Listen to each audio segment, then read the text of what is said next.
Hello friends, welcome back to my YouTube channel. ಇವತ್ತಿನ ವಿಡಿಯೋದಲ್ಲಿ all India Sainik school entrance exam ನ ಹೇಗೆ online apply ಮಾಡೋದಂತ ವಿಡಿಯೋದಲ್ಲಿ ಹೇಳ್ಕೊಡ್ತೀನಿ. ನೀವೇನಾದ್ರೂ ಹೊಸಬ್ರಾಗಿದ್ರೆ ನಮ್ಮ ಚಾನಲ್ ನ ಲೈಕ್ ಮಾಡಿ, ಶೇರ್ ಮಾಡಿ, ಸಬ್ಸ್ಕ್ರೈಬ್ ಮಾಡಿ. ಫಸ್ಟ್ ಗೂಗಲ್ ಸರ್ಚ್ ಬಾರ್ ಅಲ್ಲಿ ಹೋಗಿ AISSEE ಅಂತ ಟೈಪ್ ಮಾಡಿ ಸರ್ಚ್ ಕೊಡಿ. ಈ ತರ ಬರ್ತಾ ಹೋಗುತ್ತೆ.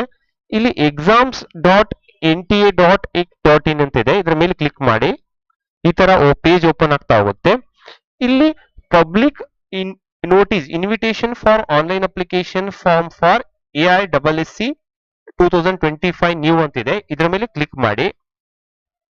ಇಲ್ಲಿ ಎಲ್ಲ ಡೀಟೇಲ್ಸ್ ಬರ್ತಾ ಹೋಗುತ್ತೆ. ಇಲ್ಲಿ ಎಕ್ಸಾಮ್ ಯಾವಾಗ, ಎಕ್ಸಾಮ್ ಪ್ಯಾಟರ್ನ್ ಹೇಗಿರುತ್ತೆ, ಮತ್ತೆ ಯಾರು ಅಪ್ಲೈ ಮಾಡಬಹುದು, ಯಾವ ಏಜ್ ನವರು ಅಪ್ಲೈ ಮಾಡಬಹುದು, ಎಕ್ಸಾಮ್ ಫೀ ಎಷ್ಟಿದೆ, ಇವೆಲ್ಲ ಹೇಳ್ತಾ ಹೋಗ್ತೀನಿ. ಫಸ್ಟ್ ಬಂದ್ಬಿಟ್ಟು ಇದು date of exam online apply ಮಾಡಬೇಕು, ಆಮೇಲೆ ಗೊತ್ತಾಗ್ತಾ ಹೋಗುತ್ತೆ. ಇಲ್ಲಿ ಮೋಡ್ ಆಫ್ ಎಕ್ಸಾಮ್ ಬಂದ್ಬಿಟ್ಟು OMR ಶೀಟ್ ಬೇಸ್ಡ್ ಇರುತ್ತೆ. ಮಲ್ಟಿಪಲ್ ಚಾಯ್ಸ್ ಕ್ವಶನ್ಸ್ ಇರ್ತಾ ಹೋಗುತ್ತೆ. ಎಕ್ಸಾಮ್ ಸಿಟೀಸ್ ಬಂದ್ಬಿಟ್ಟು 190 ಸಿಟಿಯಲ್ಲಿ ಎಕ್ಸಾಮ್ ಕಂಡಕ್ಟ್ ಮಾಡ್ತಾರೆ. ಇಲ್ಲಿ ಎಕ್ಸಾಮ್ ಎಲಿಜಿಬಿಲಿಟಿ ಕ್ರೈಟೀರಿಯಾ ಏನ್ ಬಂದ್ಬಿಟ್ಟು ಇಲ್ಲಿ ಕ್ಲಾಸ್ 6ನೇ ಕ್ಲಾಸ್ದವರು ಅಪ್ಲೈ ಮಾಡಬೇಕು. ಅದರಲ್ಲಿ ಹೆಣ್ಮಕ್ಳು ಅಪ್ಲೈ ಮಾಡಬಹುದು. ಕ್ಯಾಂಡಿಡೇಟ್ ಏಜ್ ಬಂದ್ಬಿಟ್ಟು 10 ರಿಂದ 12 ವರ್ಷದವ್ರು ಇರಬೇಕು. ಮತ್ ಬಂದ್ಬಿಟ್ಟು ಎಲಿಜಿಬಿಲಿಟಿ ಅಡ್ಮಿಷನ್ 9ನೇ ಕ್ಲಾಸ್ನವರು ಅಪ್ಲೈ ಮಾಡಬಹುದು. ಅವ್ರ ಏಜ್ ಬಂದ್ಬಿಟ್ಟು 13 ರಿಂದ 15 ವರ್ಷದೊಳಗಡೆ ಇರಬೇಕು. ಮತ್ತೆ 8ನೇ ಕ್ಲಾಸ್ ಪಾಸ್ ಆಗಿರ್ಬೇಕು. ಗರ್ಲ್ಸ್ ಅಪ್ಲೈ ಮಾಡಬಹುದು. ಮತ್ತೆ ಎಕ್ಸಾಮ್ ಫೀಸ್ ಬಂದ್ಬಿಟ್ಟು 800 ರೂಪಾಯಿ ಬರುತ್ತೆ. ಜನರಲ್ ಅವರಿಗೆ ಬಂದ್ಬಿಟ್ಟು 800 ರೂಪಾಯಿ ಫೀಸ್ ಇದೆ. SC/ST ದವರಿಗೆ ಬಂದ್ಬಿಟ್ಟು 650 ರೂಪಾಯಿ ಫೀಸ್ ಇದೆ. Online application submission application form 24/12/2024 start ಆಗಿ ಲಾಸ್ಟ್ ಡೇಟ್ ಬಂದ್ಬಿಟ್ಟು 13/1/2025 5 ಗಂಟೆ ತನಕ ಲಾಸ್ಟ್ ಇರುತ್ತೆ. ಇಲ್ಲಿ last date of payment fee online ಬಂದ್ಬಿಟ್ಟು 14ನೇ ತಾರೀಕು ತನಕ ಇರುತ್ತೆ. UPI ಮೂಲಕ, ಡೆಬಿಟ್ ಕಾರ್ಡ್ ಮುಖಾಂತರ ಇವೆಲ್ಲ ಪೇಮೆಂಟ್ ಮಾಡಬಹುದು. ಇಲ್ಲಿ ಫಸ್ಟ್ ಬಂದ್ಬಿಟ್ಟು ಈ ತರ ಎಲ್ಲ ಇದನ್ನೆಲ್ಲ ಓದ್ಕೊಂಡಿದ್ರೆ ಪಬ್ಲಿಕ್ ನೋಟಿಸ್. ಇಲ್ಲಿ ನೆಕ್ಸ್ಟ್ ಬಂದ್ಬಿಟ್ಟು AISSEE 2025 click here to register login ಅಂತ ಬರುತ್ತೆ. ಇದ್ರ ಮೇಲೆ ಕ್ಲಿಕ್ ಮಾಡ್ಕೊಂತ ಹೋಗಿ ಇಲ್ಲಿ ಬಂದ್ಬಿಟ್ಟು ಈ ತರ ತೋರಿಸ್ತಾ ಹೋಗುತ್ತೆ.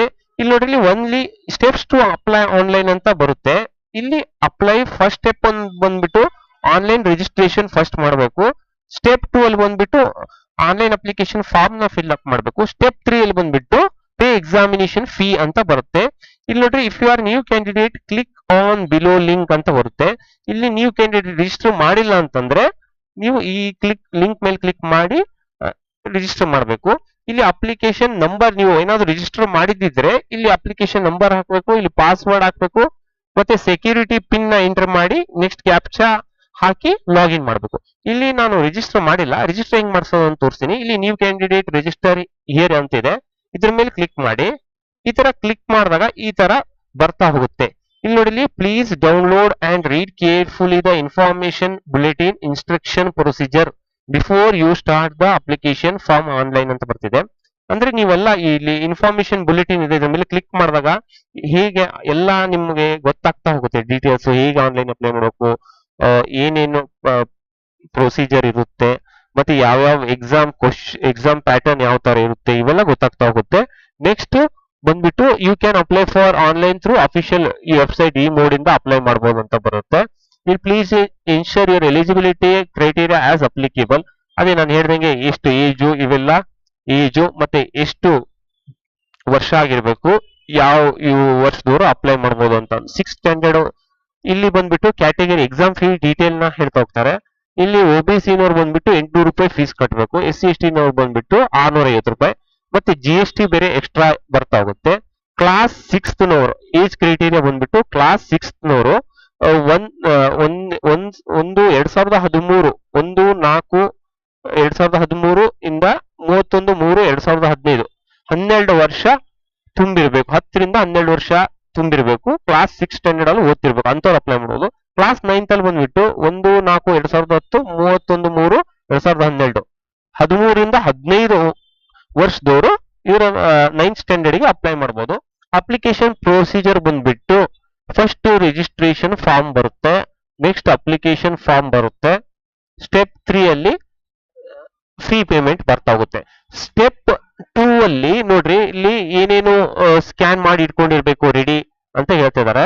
ಇಲ್ಲಿ ನೋಡ್ರಿ, ಇಲ್ಲಿ ಸ್ಕ್ಯಾನ್ ಇಮೇಜ್ ಫೋಟೋಗ್ರಾಫ್ ನ ಫಸ್ಟ್ ಸ್ಕ್ಯಾನ್ ಮಾಡಿ ಇಟ್ಕೊಂಡಿರ್ಬೇಕು, ಥಂಬ್ ಸಿಗ್ನೇಚರ್ ಸ್ಕ್ಯಾನ್ ಮಾಡಿ ಇಟ್ಕೊಂಡಿರ್ಬೇಕು, domicile certificate, date of birth certificate, category income caste ಇದ್ರೆ ಅದನ್ನ ಕ್ಯಾಟಗರಿ ಸರ್ಟಿಫಿಕೇಟ್ ನ ಇವೆಲ್ಲ.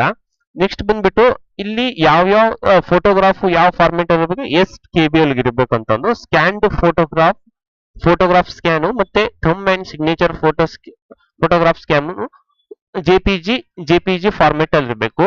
Scanned photograph should be between 10 KB 10 KB ಇಂದ 200 KB ಒಳಗಡೆ ಇರಬೇಕು. ಥಂಬ್ ಸ್ಕ್ಯಾನ್ ಬಂದ್ಬಿಟ್ಟು 3 KB ಟು 30 KB ಇರಬೇಕು ಥಂಬ್ ಸ್ಕ್ಯಾನ್.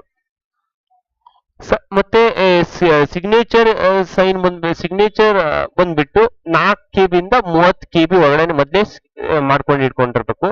ಮತ್ತೆ ಸ್ಕ್ಯಾನ್ಡ್ ಕಾಪಿ ಆಫ್ ಸರ್ಟಿಫಿಕೇಟ್ ಬಂದ್ಬಿಟ್ಟು 50 KB ಇಂದ 300 KB ಒಳಗಡೆ ಇರಬೇಕು. ಮತ್ತೆ ಲಾಸ್ಟ್ ಬಂದ್ಬಿಟ್ಟು ಫ್ರೀ ಪೇಮೆಂಟ್ ತೋರಿಸ್ತಿದೆ. ಇಲ್ಲಿ ಇನ್ಸ್ಟ್ರಕ್ಷನ್ ಬಂದ್ಬಿಟ್ಟು ಪಾಸ್ವರ್ಡ್ ನಿಮ್ಗೆ ಗೊತ್ತಿರುತ್ತೆ, ಅಲ್ಫಾ ನ್ಯೂಮರಿಕ್ ಇದರಲ್ಲಿ ಇರಬೇಕು. ನೆಕ್ಸ್ಟ್ ಇದೆಲ್ಲ ಆದ ತಕ್ಷಣ ಇವೆಲ್ಲ ಓದಿದೀನಿ ಅಂತ ಟಿಕ್ ಮಾಡಿ ಇಲ್ಲಿ I click here to proceed ಅಂತ ಕೊಡ್ಬೇಕು. ಇಲ್ಲಿ ಕೊಟ್ಟಾಗ ಈ ತರ ತೋರಿಸ್ತಾ ಹೋಗುತ್ತೆ. ಫಸ್ಟ್ ಇದು ರಿಜಿಸ್ಟ್ರೇಷನ್ ಮಾಡ್ತಿರೋ ಸ್ಟೆಪ್, ಇದು login identification for online submission of application form ಅಂತ ಬರುತ್ತೆ. Dear candidate kindly use your own Aadhaar card ಅಂತ. ಇಲ್ಲಿ ನೀವು ರಿಜಿಸ್ಟರ್ ಮಾಡಬೇಕಾದ್ರೆ ನಿಮ್ಮ ಓನ್ ಆಧಾರ್ ಕಾರ್ಡ್ ನ ಯೂಸ್ ಮಾಡಬೇಕು. ನಿಮ್ಮ ಅಪ್ಪಾಜಿ ನಿಮ್ಮ ಅಮ್ಮಂದು ಆಧಾರ್ ಕಾರ್ಡ್ ನ ಐಡೆಂಟಿಟಿ ಪ್ರೂಫ್ ನ ಯೂಸ್ ಮಾಡಬಾರ್ದು. ಇಲ್ಲಿ ನೋಡ್ರಿ, ಇಲ್ಲೆಲ್ಲ ಓದ್ಕೊಂಡಾದ್ಮೇಲೆ ಇಲ್ಲಿ ನೋಡ್ರಿ, using Aadhaar identity proof of another person may be impersonation resulting in cancellation. ನೀವು ಬೇರೆ ಆಧಾರ್ ಕಾರ್ಡ್ ಹಾಕಿ ಲಾಗಿನ್ ಮಾಡಕ್ ಹೋದ್ರೆ ಅದು ಕ್ಯಾನ್ಸಲ್ ಆಗುತ್ತೆ, ಅಪ್ಲಿಕೇಶನ್ ಫಾರ್ಮ್ ರಿಜೆಕ್ಟ್ ಆಗುತ್ತೆ. ಇಲ್ಲಿ I have an Aadhaar number, ಇಲ್ಲಿ ನೋಡ್ರಿ ಫಸ್ಟ್ ಇದು ಇದು ಇದಾವೆ ಆಪ್ಷನ್ಸ್ ಗಳು. ಈ ಚೆಕ್ ಬಾಕ್ಸ್ ಮೇಲೆ ಯಾವ್ದು ನಿಮ್ ಸೂಟೇಬಲ್ ಇದೆ ಅದು ಚೆಕ್ ಬಾಕ್ಸ್ ಮೇಲೆ ಟಿಕ್ ಹಾಕ್ಬೇಕು. ಇಲ್ಲಿ I have an Aadhaar number, ನಿಮ್ಮ ಆಧಾರ್ ನಂಬರ್ ಇತ್ತು ಅಂತಂದ್ರೆ ಇದನ್ನ ಸೆಲೆಕ್ಟ್ ಮಾಡಿ. And wish to create my login using Aadhaar number, also provide for consent to authentication process at various stages of examination ಇದೆ. ಇದನ್ನ ಆಧಾರ್ ನಂಬರ್ ಇತ್ತು, ನಿಮ್ಮ ಮೊಬೈಲ್ ನಂಬರ್ ಲಿಂಕ್ ಆಗಿದ್ರೆ ಆಧಾರ್ ಕಾರ್ಡಿಗೆ ಇದನ್ನ ಸೆಲೆಕ್ಟ್ ಮಾಡಿ. ಇಲ್ಲ ಡಿಜಿಲಾಕರ್ ಅಕೌಂಟ್ ಇದ್ರೆ ಇದನ್ನ ಸೆಲೆಕ್ಟ್ ಮಾಡಿ. ನನಗೆ ಡಿಜಿಲಾಕರ್ ಇಲ್ಲ ಅಂತಂದ್ರೆ ಇದು ಸೆಲೆಕ್ಟ್ ಮಾಡಿ. ಇಲ್ಲಿ ABCID ಅಂದ್ರೆ ನೀವು ಹೊಸದಾಗಿ ಈಗ ಅಪಾರ ಐಡಿ ಕ್ರಿಯೇಟ್ ಮಾಡಿರ್ತೀರಲ್ಲ, ಅಪಾರ ಐಡಿ ಇದ್ರೆ ಇದನ್ನ ಸೆಲೆಕ್ಟ್ ಮಾಡಿ. ಅಪಾರ ಐಡಿ ಇಲ್ಲ ಅಂತಂದ್ರೆ ಇದನ್ನ ಸೆಲೆಕ್ಟ್ ಮಾಡಿ. ನನಗೆ ಬೇರೆ ಏನಾದ್ರು ಕಾಲೇಜಿಂದು proof of photograph identity proof ಇಟ್ಕೊಂಡು ಲಾಗಿನ್ ಮಾಡ್ತೀನಿ ಅಂದ್ರೆ ಇದನ್ನ ಸೆಲೆಕ್ಟ್ ಮಾಡಿ. ಎಲ್ಲರ ಹತ್ರ ಅಪಾರ ಐಡಿ ಆಗಿರೋದಿಲ್ಲ, ಆದ್ರಿಂದ I have an Aadhaar number ಅಂತ ಸೆಲೆಕ್ಟ್ ಮಾಡಿ. ಇಲ್ಲಿ ಲಾಗಿನ್ ಯೂಸಿಂಗ್ ಆಧಾರ್ ನಂಬರ್ ಅಂತ ಇದನ್ನ ಸೆಲೆಕ್ಟ್ ಮಾಡಿ ಆಪ್ಷನ್ ನ. ಇಲ್ಲಿ ಆಧಾರ್ ನಂಬರ್ ನ ಎಂಟ್ರಿ ಮಾಡಿ, ನೆಕ್ಸ್ಟ್ OTP ಸೆಲೆಕ್ಟ್ ಮಾಡಿ, ಜನರೇಟ್ OTP ಅಂತ ಕ್ಲಿಕ್ ಮಾಡಿ. ಇಲ್ಲಿ OTP ಬರುತ್ತೆ, OTP ಮುಖಾಂತರ ಲಾಗಿನ್ ಆಗಿ. ಇಲ್ಲಿ ಲಾಗಿನ್ ಐಡೆಂಟಿಫಿಕೇಶನ್ ನಾನು ಹೇಳ್ದಂಗೆ ಇವೆಲ್ಲ ಆದಾಗ ಇಲ್ಲಿ ಏನ್ ಮಾಡ್ತೀರಾ ನೀವು, I have an Aadhaar number ಅಂತ ಕ್ಲಿಕ್ ಮಾಡಿ ಅದನ್ನ ಸೆಲೆಕ್ಟ್ ಮಾಡಿದಾಗ ನಿಮ್ಗೆ ಯಾವ ಪ್ರೂಫ್ ಅಂತ ಇದು ಬರುತ್ತೆ, ಐಡೆಂಟಿಫಿಕೇಶನ್ ಪ್ರೂಫ್ ಅಂತ ಬರುತ್ತೆ. ಇಲ್ಲಿ ಇವರು ಆಧಾರ್ ಗೌರ್ಮೆಂಟ್ ಐಡಿನ ಯೂಸ್ ಮಾಡಿದ್ದಾರೆ, ಆದ್ರಿಂದ ಈ ತರ ತೋರಿಸ್ತಿದೆ. ಇಲ್ಲಿ ನಿಮ್ಮ ಆಧಾರ್ ಅಂತ ಸೆಲೆಕ್ಟ್ ಮಾಡಿದಾಗ ಇಲ್ಲಿ ಕ್ಲಿಕ್ ಹಿಯರ್ ಟು ಪ್ರೊಸೀಡ್ ಅಂತ ಕೊಟ್ಟಾಗ ನೆಕ್ಸ್ಟ್ ಬಂದ್ಬಿಟ್ಟು ಈ ತರ ತೋರಿಸ್ತಾ ಹೋಗುತ್ತೆ. ಇಲ್ಲಿ ಲಾಗಿನ್ ಆಗ್ತಾ ಹೋಗುತ್ತೆ. ಇಲ್ಲಿ ಐಡೆಂಟಿಫಿಕೇಶನ್ ಕ್ಯಾಂಡಿಡೇಟ್ ಏನಂತ ಸೆಲೆಕ್ಟ್ ಮಾಡಿದ್ರೆ ಅದನ್ನ ಕೊಡಿ. ಐಡೆಂಟಿಫಿಕೇಶನ್ ನಂಬರ್ ಏನಿದೆ ಅಂತ ಅದು ಬರ್ತಾ ಹೋಗುತ್ತೆ. ಇಲ್ಲಿ ಏನಿಲ್ಲ, ನೀವು ಆಧಾರ್ ಮುಖಾಂತರ ಲಾಗಿನ್ ಆದಾಗ್ಲೂ ಈ ತರ ಡೀಟೇಲ್ಸ್ ಫಿಲ್ ಅಪ್ ಮಾಡ್ತಾ ಹೋಗ್ಬೇಕು. ಇಲ್ಲಿ ಪರ್ಸನಲ್ ಡೀಟೇಲ್ ಬಂದ್ಬಿಟ್ಟು ನಿಮ್ಮ ಹೆಸರು ಏನಿದೆ ಅಂತ ತುಂಬಬೇಕು. ಫಾದರ್ಸ್ ನೇಮ್ ಬಂದ್ಬಿಟ್ಟು ಇದನ್ನ ಕರೆಕ್ಟ್ ಆಗಿ ತುಂಬಬೇಕು. ಮದರ್ಸ್ ನೇಮ್ ನ ಇವನ್ನ ಬ್ಲಾಂಕ್ ಬಿಡಂಗಿಲ್ಲ. Next candidates date of birth ಬಂದ್ಬಿಟ್ಟು ತುಂಬ್ಕೊಂತ ಹೋಗ್ಬೇಕು. ಇಮೇಲ್ ಅಡ್ರೆಸ್ ಮ್ಯಾಂಡೇಟರಿ ತುಂಬಲೇಬೇಕು. ಮತ್ತೊಂದ್ಸತಿ ಇಮೇಲ್ ಅಡ್ರೆಸ್ ನ ಕನ್ಫರ್ಮ್ ಮಾಡಬೇಕು. ಜೆಂಡರ್ ಬಂದ್ಬಿಟ್ಟು ಯಾವ್ದು, ಮೇಲ್ ಫಿಮೇಲ್, ಇಲ್ಲಿ ಇಬ್ರು ಅಪ್ಲೈ ಮಾಡಬಹುದು, ಮೇಲು ಅಪ್ಲೈ ಮಾಡಬಹುದು, ಫಿಮೇಲ್ ಅಪ್ಲೈ ಮಾಡಬಹುದು. ಇವು ಯಾವ್ದಿದೆ ಅಂತ ಸೆಲೆಕ್ಟ್ ಮಾಡಬಹುದು. ಇಲ್ಲಿ ನೆಕ್ಸ್ಟ್ ಮೊಬೈಲ್ ನಂಬರ್ ನ ಫಿಲ್ ಅಪ್ ಮಾಡ್ಕೊಂತ ಹೋಗ್ಬೇಕು. ನೆಕ್ಸ್ಟ್ ಮತ್ತೊಂದ್ಸತಿ ಮೊಬೈಲ್ ನಂಬರ್ ನ ಫಿಲ್ ಅಪ್ ಮಾಡ್ತಾ ಹೋಗ್ಬೇಕು. ಮತ್ತು ನಿಮ್ಮ ಈ ಮೊಬೈಲ್ ನಂಬರ್ ಎರಡು ಬಿಟ್ಟು ಬೇರೆ ಒಂದು ಅಲ್ಟರ್ನೇಟಿವ್ ಮೊಬೈಲ್ ನಂಬರ್ನು ಎಂಟ್ರಿ ಮಾಡ್ತಾ ಹೋಗ್ಬೇಕು. ನೆಕ್ಸ್ಟ್ ಐಡೆಂಟಿಫಿಕೇಶನ್ ಟೈಪ್ ನಾನು ಹೇಳ್ದಂಗೆ ಇಲ್ಲಿ ಆಧಾರ್ ಸೆಲೆಕ್ಟ್ ಮಾಡಿ. ಆಧಾರ್ ಇಂದ ನಮ್ಮ ಸ್ಟೇಟಿಗೆ ಬಹಳ ಈ ಆಧಾರ್ ಐಡಿನ ಯೂಸ್ ಮಾಡ್ತೀವಿ ಇಲ್ಲಿ ನಮ್ಮ ಸ್ಟೇಟ್ ಅಲ್ಲಿ, ಆದ್ರಿಂದ ಆಧಾರ್ ಐಡಿ. ಅಪಾರ್ ಐಡಿ ಸೆಲೆಕ್ಟ್ ಮಾಡಿದ್ರೆ ಅಪಾರ್ ಐಡಿನ. ಇಲ್ಲಿ ಐಡೆಂಟಿಫಿಕೇಶನ್ ಟೈಪ್ ಇಲ್ಲಿ ನೀವು ಸೆಲೆಕ್ಟ್ ಅಂತ ಕೊಟ್ಟಾಗ ಇಲ್ಲಿ ಯಾವ ಆಧಾರ್ನು ಯಾವ ಸೆಲೆಕ್ಟ್ ಮಾಡಿದ್ರೆ ಅದು ಬರ್ತಾ ಹೋಗುತ್ತೆ. ಇಲ್ಲಿ ಪ್ರೆಮಿಸಸ್ ನಂಬರ್ ನಿಮ್ಮ ಮನೆ ಡೋರ್ ನಂಬರ್ ನ ಈ ಏನು ಹೆಸರು ಅಂತ ಇವೆಲ್ಲ ಎಂಟ್ರಿ ಮಾಡ್ತಾ ಹೋಗ್ಬೇಕು. ಲೊಕ್ಯಾಲಿಟಿ ಬಂದ್ಬಿಟ್ಟು ಯಾವ ಏರಿಯಾ ಇವೆಲ್ಲ ಎಂಟ್ರಿ ಮಾಡ್ಕೊಂತ ಹೋಗ್ಬೇಕು. ನೆಕ್ಸ್ಟ್ ಯಾವ ಕಂಟ್ರಿ ಯಾವ ಸ್ಟೇಟ್ ರಾಜ್ಯ ಯಾವ ಜಿಲ್ಲೆ ಯಾವ ಪಿನ್ ಕೋಡ್ ಇವೆಲ್ಲ ಸೆಲೆಕ್ಟ್ ಮಾಡ್ತಾ ಹೋಗ್ಬೇಕು. ನೆಕ್ಸ್ಟ್ ಇದನ್ನ ಪ್ರೆಸೆಂಟ್ ಅಡ್ರೆಸ್ ಸೇಮ್ ಇತ್ತಂತಂದ್ರೆ permanent address present address same ಇತ್ತಂದ್ರೆ ಇಲ್ಲಿ ಸೇಮ್ ಆಸ್ ಪ್ರೆಸೆಂಟ್ ಅಡ್ರೆಸ್ ಅಂತ ಕೊಟ್ಬಿಟ್ರೆ ನೆಕ್ಸ್ಟ್ ಮೂವ್ ಆಗುತ್ತೆ. ಇಲ್ಲಿ ಪಾಸ್ವರ್ಡ್ ನ ನೀವು ಸೆಲೆಕ್ಟ್ ಮಾಡಬೇಕು. ನಾನು ಹೇಳ್ದಂಗೆ ಅಲ್ಫಾ ನ್ಯೂಮರಿಕ್ ಪಾಸ್ವರ್ಡ್ ನ ಸೆಟ್ ಮಾಡ್ಕೋಬೇಕು. ಮತ್ತೊಂದ್ಸತಿ ಕನ್ಫರ್ಮ್ ಪಾಸ್ವರ್ಡ್ ಅಂತ ಅದೇ ಅಲ್ಫಾ ನ್ಯೂಮರಿಕ್ ಪಾಸ್ವರ್ಡ್ ಇಲ್ಲಿ ಏನ್ ಎಂಟ್ರಿ ಮಾಡಿರ್ತಿರಲ್ಲ ಅದನ್ನೇ ಮತ್ತೆ ಎಂಟ್ರಿ ಮಾಡಬೇಕು. ನೆಕ್ಸ್ಟ್ ಸೆಕ್ಯೂರಿಟಿ ಕ್ವಶನ್ ನ ಒಂದು ಏನಂತಂದು ಸೆಲೆಕ್ಟ್ ಮಾಡಬೇಕು. ಏನು ನಿಮ್ಮ ಸಣ್ಣವರಿದ್ದಾಗ ಏನ್ ಹೆಸರು ಇಂತರದ್ ಯಾವ್ದು ನೀವು ಸೆಕ್ಯೂರಿಟಿ ಕ್ವಶನ್ ನ ಸೆಟ್ ಮಾಡ್ಕೊಂಡು ಇಲ್ಲಿ ಸೆಕ್ಯೂರಿಟಿ ಆನ್ಸರ್ ನ ಎಂಟ್ರಿ ಮಾಡಬೇಕು. ಯಾಕಂದ್ರೆ ಏನಾದ್ರೂ ನಿಮ್ಮ ಅಪ್ಲಿಕೇಶನ್ ನಂಬರ್ ಕಳೆದೋದ್ರೆ ರಿಟ್ರೈವ್ ಮಾಡೋದಕ್ಕೆ ಬೇಕಾಗುತ್ತೆ. ಆಮೇಲೆ ಇಲ್ಲಿ ಸೆಕ್ಯೂರಿಟಿ ಪಿನ್ ನ ಎಂಟ್ರಿ ಮಾಡ್ಕೊಂತ ಹೋಗ್ಬೇಕು. ಸೆಕ್ಯೂರಿಟಿ ಪಿನ್ ಏನಿದೆ ಕ್ಯಾಪ್ಚಾದಲ್ಲಿ ಏನ್ ಬಂದಿರುತ್ತಲ್ಲ ಅದನ್ನೇ ಎಂಟ್ರಿ ಮಾಡ್ಕೊಂತ ಹೋಗ್ಬೇಕು. ನಿಮ್ಮ ಪಾಸ್ವರ್ಡ್ ನಿಮ್ಮ ಮೊಬೈಲ್ ನಂಬರ್ ಎಲ್ಲ ಕರೆಕ್ಟ್ ಆಗಿರ್ಬೇಕು. ನೆಕ್ಸ್ಟ್ ಬಂದ್ಬಿಟ್ಟು ಐಡೆಂಟಿಫಿಕೇಶನ್ ಡೀಟೇಲ್ಸ್ ಬಂದ್ಬಿಟ್ಟು ಏನಂತಂದು ಅದೇ ನಾವು ಯಾವಾಗಲೇ ಸೆಲೆಕ್ಟ್ ಮಾಡಿದ್ವಲ್ಲ ಅದನ್ನ ಇಲ್ಲಿ ಪರ್ಸನಲ್ ಡೀಟೇಲ್ಸ್ ನ ಫಿಲ್ಅಪ್ ಎಲ್ಲ ಮಾಡಿದೆಲ್ಲ ತಂತಾನೆ ಬರ್ತಾ ಹೋಗುತ್ತೆ. ಏನು ಸೆಲೆಕ್ಟ್ ಮಾಡಿದ್ರಿ ಏನೇನು ಎಂಟ್ರಿ ಮಾಡಿದ್ರಿ ಇಮೇಲ್ ಅಡ್ರೆಸ್ ಇವು ಮೇಲು ಈ mobile number next internet mobile number identity type ಇದು ಕೇವಲ ರಿಜಿಸ್ಟರ್ ಮಾಡೋದಕ್ಕೆ ಅಷ್ಟೇ. ಪ್ರೆಮಿಸಸ್ ನೇಮ್ ಇವೆಲ್ಲ ನೀವು ಏನ್ ಎಂಟ್ರಿ ಮಾಡಿದಾರ ಅವೆಲ್ಲ ಕರೆಕ್ಟ್ ಇದೆನಾ ಇಲ್ಲ ನೋಡ್ಕೊಳ್ರಿ. ಪರ್ಮನೆಂಟ್ ಅಡ್ರೆಸ್ ಎಲ್ಲ ಕರೆಕ್ಟ್ ಇದೆನಾ ಇಲ್ಲ ನೋಡ್ಕೊಳ್ರಿ. ನೆಕ್ಸ್ಟ್ ಪಾಸ್ವರ್ಡ್ ನ ಕರೆಕ್ಟ್ ಆಗಿ ಸೆಟ್ ಮಾಡಿ ಹಳೇದು ಏನು ಅದೇ ಅಲ್ಫಾ ನ್ಯೂಮರಿಕ್ ಪಾಸ್ವರ್ಡ್ ನ ಸೆಟ್ ಮಾಡಿ ಕನ್ಫರ್ಮ್ ಪಾಸ್ವರ್ಡ್ ಅಂತ ಮತ್ತೊಂದ್ಸತಿ ಕೊಡ್ರಿ. ಸೆಕ್ಯೂರಿಟಿ ಕ್ವಶನ್ ಏನು ಅಂತ what is the first name of your school ಈ ತರ ಈಸಿ ಆಗಿರ್ತಕ್ಕಂಥ ಸೆಕ್ಯೂರಿಟಿ ಕ್ವಶನ್ ನ ಸೆಲೆಕ್ಟ್ ಮಾಡಿ. ಇದರಿಂದ ಏನಾಗುತ್ತೆ ಅಂತಂದ್ರೆ ನೀವು ಏನಾದ್ರು ಅಪ್ಲಿಕೇಶನ್ ನಂಬರ್ ಏನಾದ್ರು ಕಳೆದೋದ್ರೆ ರಿಟ್ರೈವ್ ಮಾಡೋದಕ್ಕೆ ಈಸಿ ಆಗುತ್ತೆ. ನೆಕ್ಸ್ಟ್ ಮತ್ತೊಂದ್ಸತಿ ಕ್ಯಾಪ್ಚಾನ ಎಂಟ್ರಿ ಮಾಡಿ. ಕ್ಯಾಪ್ಚಾನ ಎಂಟ್ರಿ ಮಾಡಿದಾಗ ಇವೆಲ್ಲ ಫಾರ್ಮ್ ಏನೇನ್ ಎಂಟ್ರಿ ಮಾಡಿದೀರಾ ಅಂತ ಎಲ್ಲ ಬರ್ತಾ ಹೋಗುತ್ತೆ ಡೀಟೇಲ್ ಆಗಿ. ಕರೆಕ್ಟ್ ಇದೆನಾ ಇಲ್ಲ ಅಂತ ನೋಡ್ಕೊಂಡು ನೀವು ಇನ್ನೊಂದ್ಸತಿ ಬೇಕಾದ್ರೆ ಎಡಿಟ್ ರಿಜಿಸ್ಟ್ರೇಷನ್ ಫಾರ್ಮ್ ಅಂತ ಕೊಟ್ಟು ಏನಾದ್ರೂ ಡೀಟೇಲ್ಸ್ ತಪ್ಪಾಗಿದ್ದಲ್ಲಿ ಇವನ್ನ ಎಡಿಟ್ ಮಾಡ್ಬೋದು. ಇಲ್ಲ ನಂದು ಕರೆಕ್ಟ್ ಇದೆ ಅಂತಂದ್ರೆ ಇದನ್ನೇನಿಲ್ಲ ಸಬ್ಮಿಟ್ ಅಂಡ್ ಸೆಂಡ್ OTP ಅಂತ ಕೊಟ್ಟರೆ ರಿಜಿಸ್ಟರ್ ಮಾಡಬೇಕು. ಈ ಇಮೇಲಿಗೆ ಒಂದು OTP ಬರುತ್ತೆ ಅದು ವೆರಿಫೈ ಕೊಟ್ರೆ ನೀವು ರಿಜಿಸ್ಟರ್ ಆಗ್ತಾ ಹೋಗ್ತೀರಾ. ಮತ್ತೆ ನಿಮ್ಮ ಅಪ್ಲಿಕೇಶನ್ ನಂಬರ್ ನಿಮ್ಮ ಇಮೇಲ್ ಐಡಿ ಬರ್ತಾ ಹೋಗುತ್ತೆ. ಇಲ್ಲಿ ನಾವು ರಿಜಿಸ್ಟರ್ ಮಾಡ್ಕೊಂಡಿದೀವಿ. ಇಲ್ಲಿ ರಿಜಿಸ್ಟರ್ ಮಾಡ್ಕೊಂಡಾಗ ನಮ್ಮ ಮೇಲ್ ಐಡಿಗೆ ಒಂದು ಅಪ್ಲಿಕೇಶನ್ ನಂಬರ್ ಬಂದಿರುತ್ತೆ ಅದನ್ನ ಟೈಪ್ ಮಾಡಿ. ಇಲ್ಲಿ ನೆಕ್ಸ್ಟ್ ಪಾಸ್ವರ್ಡ್ ಎಂಟ್ರಿ ಮಾಡಿ. ನೆಕ್ಸ್ಟ್ ಸೆಕ್ಯೂರಿಟಿ ಪಿನ್ ನ ಎಂಟ್ರಿ ಮಾಡಿ. ಅಂದ್ರೆ ಏನಿಲ್ಲ ಇಲ್ಲಿ ಕ್ಯಾಪ್ಚಾ ಕೋಡ್ ಬರುತ್ತಲ್ಲ ಅದನ್ನ ಟೈಪ್ ಮಾಡಿ ಲಾಗಿನ್ ಮಾಡಿ. ಲಾಗಿನ್ ಮಾಡಿದಾಗ ಈ ತರ ತೋರಿಸ್ತಾ ಹೋಗುತ್ತೆ. ಇಲ್ಲಿ ಕಂಪ್ಲೀಟ್ ಅಪ್ಲಿಕೇಶನ್ ಫಾರ್ಮ್ ಅಂತ ಕೊಟ್ಟಾಗ ನೆಕ್ಸ್ಟ್ ಈ ತರ ಪ್ರೊಸೆಸ್ ಆಗ್ತಾ ಹೋಗುತ್ತೆ.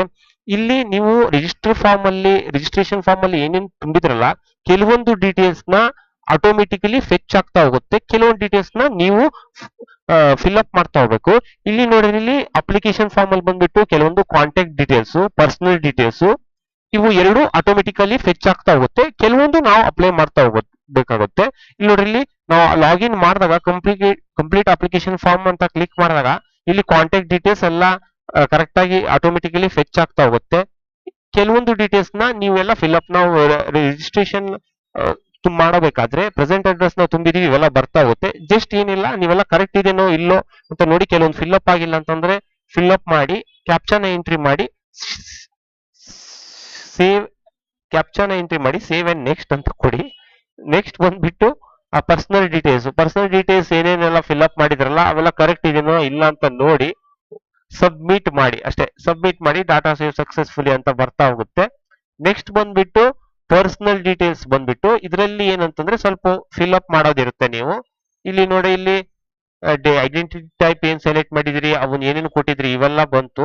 ಈ ಸಬ್ ಕ್ಯಾಟಗರಿ ಇವೆಲ್ಲ ನೀವು ಏನು OBC ನ ಯಾವ ಸೆಲೆಕ್ಟ್ ಮಾಡಿದ್ರೆ ಅದ್ರಲ್ಲೆಲ್ಲ ಕೆಲವೊಂದು ಫಿಲ್ಅಪ್ ಮಾಡಿಲ್ಲ. ಆದ್ರಿಂದ ಇವೆಲ್ಲ ಸ್ವಲ್ಪ ಫಿಲ್ಅಪ್ ಮಾಡ್ಬೇಕಾಗುತ್ತೆ. ಕ್ಯಾಟಗರಿ ಬಂದ್ಬಿಟ್ಟು ಯಾವ್ದು ಕ್ಯಾಟಗರಿ ಇಲ್ಲಿ ಸಬ್ ಕ್ಯಾಟಗರಿ ಬಂದ್ಬಿಟ್ಟು ಯಾವ್ದು ಅಂತಂದು ಇಲ್ಲಿ ನೋಡ್ರಿ ಇಲ್ಲಿ ನಿಮ್ಮ ಇನ್ಕಮ್ ಬಂದ್ಬಿಟ್ಟು ನಿಮ್ಮ ಪೇರೆಂಟ್ ಯಾವ್ದಾದ್ರು ಕೋಸ್ಟಲ್ ಗಾರ್ಡ್ ಅಲ್ಲಿ ಕೆಲಸ ಮಾಡ್ತಿದಾರ ಆಸಾಂ ರೈಫಲ್ಸ್ ಅಲ್ಲಿ ಕೆಲಸ ಮಾಡ್ತಿದಾರ ಅಂತ ಕೇಳ್ತಿದೆ. ಎಸ್ ಇದ್ರೆ ಎಸ್ ಕೊಡಿ, ನೋ ಇಲ್ಲ ನೋ ಕೊಡಿ.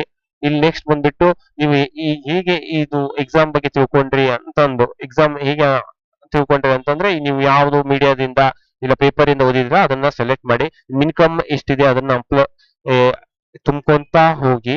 ನೆಕ್ಸ್ಟ್ ನಿಮ್ಮ ತಂದೆಯವರು ಏನ್ ಮಾಡ್ತಾರೆ ಅದನ್ನ ತುಂಬಿ. ನೆಕ್ಸ್ಟ್ ಯಾವ್ದು ಓದಿದ್ದಾರೆ ಅಂತ ಕೇಳ್ತಿದ್ದೆ ಅದನ್ನ ತುಂಬ್ತಾ ಹೋಗ್ರಿ. ನೆಕ್ಸ್ಟ್ ನಿಮ್ಮ ಮದರ್ ಆಕ್ಯುಪೇಷನ್ ಏನು ಮತ್ತೆ ಏನ್ ಓದಿದಾರೆ ಅಂತ ಕೇಳ್ತಾ ಹೋಗುತ್ತೆ. ಇಲ್ಲಿ ಜಸ್ಟ್ ಕ್ಯಾಪ್ಚಾನ ಎಂಟ್ರಿ ಮಾಡಿ ನೆಕ್ಸ್ಟ್ ಸೇವ್ ಅಂಡ್ ನೆಕ್ಸ್ಟ್ ಅಂತ ಕೊಡಿ. ನೆಕ್ಸ್ಟ್ ಬಂದ್ಬಿಟ್ಟು ಡಾಟಾ ಸೇವ್ ಸಕ್ಸಸ್ಫುಲಿ ಅಂತ ಬರುತ್ತೆ.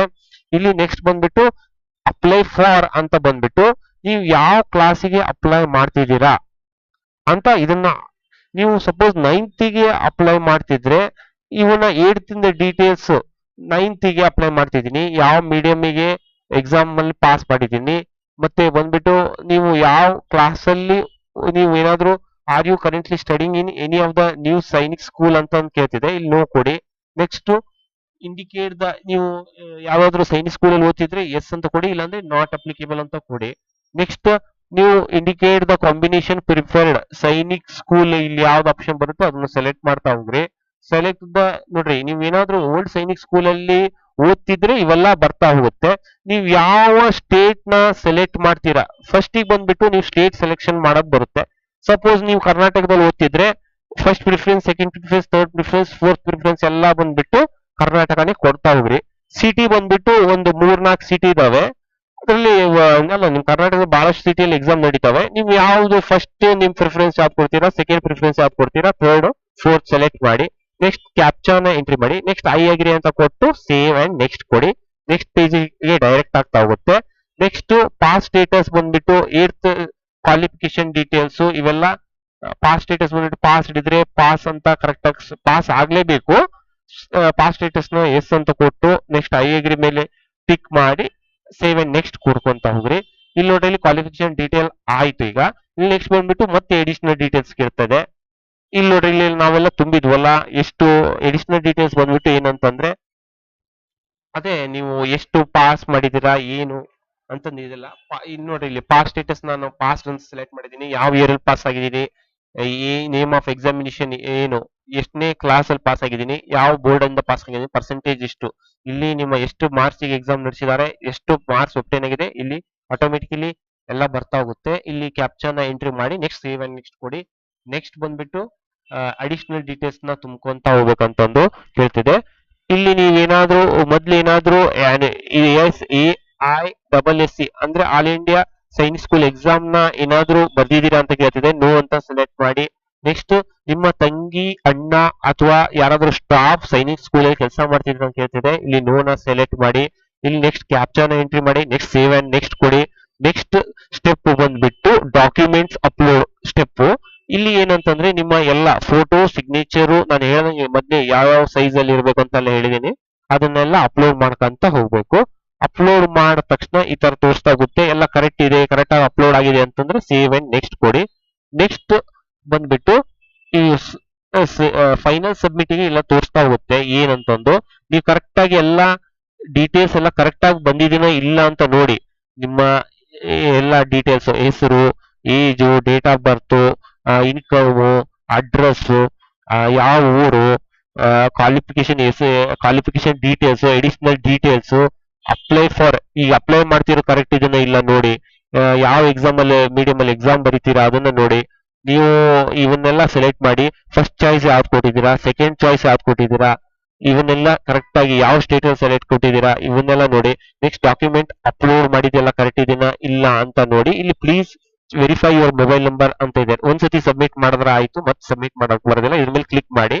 ನೆಕ್ಸ್ಟ್ ನಿಮ್ಮ ಮೊಬೈಲ್ ನಂಬರಿಗೆ ಒಂದು ಕ್ಯಾಪ್ಚರ್ ಟೈಪ್ ಮಾಡಿದ್ರೆ ಇಲ್ಲಿ ಒಂದು ಸೆಂಡ್ OTP ಅಂತ ಕೊಟ್ರೆ OTP ಬರ್ತಾ ಹೋಗುತ್ತೆ.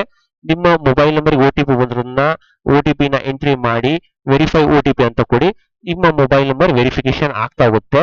ನೆಕ್ಸ್ಟ್ ಬಂದ್ಬಿಟ್ಟು ನೋಡ್ರಿ, ಇಲ್ಲಿ ಕಂಪ್ಲೀಟ್ ನೆಕ್ಸ್ಟ್ ಬಂದ್ಬಿಟ್ಟು ಎಲ್ಲ ವೆರಿಫಿಕೇಶನ್ ಆಗಿದ್ದಾದ ತಕ್ಷಣ ಇಲ್ಲೆಲ್ಲ ಕರೆಕ್ಟ್ ಇದೆನಾ ಎಲ್ಲ ಡೀಟೇಲ್ಸ್ ಎಲ್ಲ ನೋಡ್ಕೊಂಡು ಸಬ್ಮಿಟ್ ಅಂತ ಕೊಡಿ. ಫೈನಲ್ ಸಬ್ಮಿಟ್ ಇದು. ನೆಕ್ಸ್ಟ್ ಫೈನಲ್ ಸಬ್ಮಿಟ್ ಅಂತ ಕೊಟ್ಟಾಗ ಇಲ್ಲಿ ನಿಮ್ಮ ಹೆಸರು, ಡೇಟ್ ಆಫ್ ಬರ್ತ್ ಎಲ್ಲ ಕರೆಕ್ಟ್ ಇದೆನಾ ಇಲ್ಲ ಅಂತ ಎಲ್ಲ ಕರೆಕ್ಟ್ ಆಗಿ ನೋಡಿ ಫೈನಲ್ ಸಬ್ಮಿಟ್ ಅಂತ ಕೊಡಿ. ಫೈನಲ್ ಸಬ್ಮಿಟ್ ಕೊಟ್ಟಾಗ ನಿಮ್ಮ ಅಪ್ಲಿಕೇಶನ್ ಫಾರ್ಮ್ ಸಬ್ಮಿಟ್ ಆಗ್ತಾ ಹೋಗುತ್ತೆ. ಸಬ್ಮಿಟ್ ಆದಾಗ ನಿಮ್ಮ ಕ್ಯಾಸ್ಟ್ ಕ್ಯಾಟಗರಿ ಮುಖಾಂತರ ಎಷ್ಟು ಅಮೌಂಟ್ ನ ಪೇ ಮಾಡ್ಬೇಕು ಅಂತ ತೋರಿಸುತ್ತೆ. ಇಲ್ಲಿ ಪೇ ನೌ ಅಂತ ಕೊಟ್ಟಾಗ ಇಲ್ಲ ಯಾವ ಆಪ್ಷನ್ ಸೆಲೆಕ್ಟ್ ಮಾಡ್ತೀರಾ ಅಂತ ಕೇಳ್ತಿದೆ. ಇಲ್ಲಿ SBI ಇ-ಪೇ ಅಂತ ಸೆಲೆಕ್ಟ್ ಮಾಡಿದಾಗ ಇಷ್ಟೆಲ್ಲ ಆಪ್ಷನ್ಸ್ ತೋರಿಸ್ತಾ ಹೋಗುತ್ತೆ. ನೀವು UPI ಮುಖಾಂತರ ಪೇಮೆಂಟ್ ಮಾಡಿದ್ರೆ ಜಲ್ದಿ ಪೇಮೆಂಟ್ ಆಗುತ್ತೆ. UPI ಸೆಲೆಕ್ಟ್ ಮಾಡಿದಾಗ ಇಲ್ಲಿ QR ಕೋಡ್ ನ ಸೆಲೆಕ್ಟ್ ಮಾಡಿ, QR ಕೋಡ್ ಡಿಸ್ಪ್ಲೇ ಆಗುತ್ತೆ. ಆಟೋಮೆಟಿಕ್ಲಿ ಪೇಮೆಂಟ್ ಮಾಡಿದಾಗ ಪೇಮೆಂಟ್ ಸಕ್ಸಸ್ಫುಲಿ ಅಂತ ಬರುತ್ತೆ. ಇಲ್ಲಿ ಸಕ್ಸಸ್ ಅಂತ ಬರುತ್ತೆ ನೋಡ್ರಿ. ಇಲ್ಲಿ 3 ಸ್ಟೆಪ್ ಕಂಪ್ಲೀಟ್ ಆಗಿರುತ್ತೆ. ಅವಾಗ ಇಲ್ಲಿ ಡೌನ್ಲೋಡ್ ಯುವರ್ ಕನ್ಫರ್ಮೇಶನ್ ಪೇಜ್ ಅಂತ ಇದೆ. ಇದ್ರ ಮೇಲೆ ಕ್ಲಿಕ್ ಡೌನ್ಲೋಡ್ ಅಂತ ಕ್ಲಿಕ್ ಮಾಡಿದಾಗ ಈ ತರ ನೀವು ನಿಮ್ದು ಅಕ್ನಾಲೆಜ್ಮೆಂಟ್ ಸ್ಲಿಪ್ ಜನರೇಟ್ ಆಗ್ತಾ ಹೋಗುತ್ತೆ.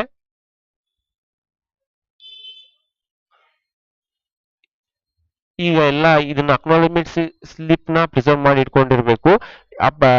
ವೆಬ್ಸೈಟ್ ನಲ್ಲಿ ಹೋದ್ರೆ ಯಾವಾಗ ಎಕ್ಸಾಮ್ ಬರಿಬೇಕಂತ ತೋರಿಸ್ತಾ ಹೋಗುತ್ತೆ. ನೀವು ಆ ದಿವಸ ಅಡ್ಮಿಟ್ ಕಾರ್ಡ್ ನ ಡೌನ್ಲೋಡ್ ಮಾಡಿ ಯಾವ ಸಿಟಿಯಲ್ಲಿ ಎಕ್ಸಾಮ್ ಅಲಾಟ್ಮೆಂಟ್ ಆಗಿರುತ್ತಲ್ಲ ಅಲ್ಲಿ ಹೋಗಿ ಎಕ್ಸಾಮ್ ಬರೀಬೇಕು. ಈ ವಿಡಿಯೋ ನಿಮ್ಗೆ ಇಷ್ಟವಾದಲ್ಲಿ ನಮ್ಮ ಚಾನಲ್ ನ ಲೈಕ್ ಮಾಡಿ, ಶೇರ್ ಮಾಡಿ, ಸಬ್ಸ್ಕ್ರೈಬ್ ಮಾಡಿ. Thank you.